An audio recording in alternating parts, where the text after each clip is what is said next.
It's never a waste of time to make time for the truth. A moment spent listening and paying attention to the truth can change your life. So let's take a moment for the truth. Psalms 119:70 says, "Their heart is insensitive like fat, but I delighted in your law." Today's verse in this psalm is a continuation of a previous one. The continuation of the two verses are the attacks against the writers. Verse 69 spoke of the lies that are constructed against him by the arrogant. Now the description of these same individuals is expanded. This is done by a short but interesting idiom. Now, an idiom is a phrase that has meaning which you wouldn't be able to deduce from just the meanings of the individual words used in them. They can be challenging for a language learner, but are understood by the people that are using them. To over-explain it would be like beating a dead horse. You get the picture. Anyway, the writer says, their heart is insensitive like fat. In the original language, it's merely three words: covered, fat, their heart. It's an idiomatic expression that paints a picture. It's like saying, thick their heart is with fat. Now, the heart here is not the bodily organ, but it's the core, the will, the intellect, and even the central feelings of a person.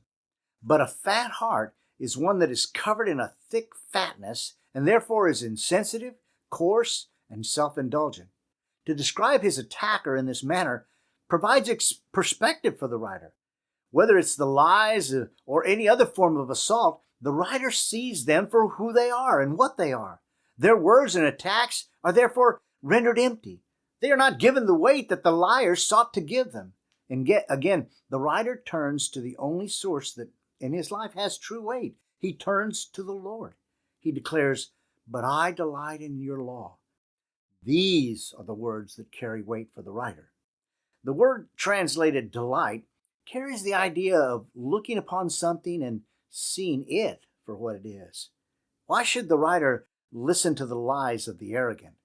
Why should the writer listen to the accusations of fat-hearted persons?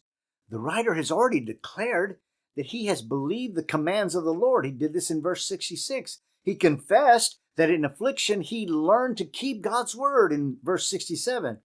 We are reminded by this writer to listen and learn. We're not to listen or accept the lies of the arrogant with their fat hearts. Instead, we should delight in the ways of the Lord. Where the attacks were meant to weigh down the writer, he ponders the truth declared by God, and he delights in them. Listen to fat-hearted liars, or look and delight in God's way. Seems like a simple enough choice. It only takes a moment to make such a choice, but it will be a moment that will matter. Thanks for watching and listening to Truth Matters Moment. Also, don't forget to look for our weekly podcast called Truth Matters. It comes out every Wednesday. Catch you later.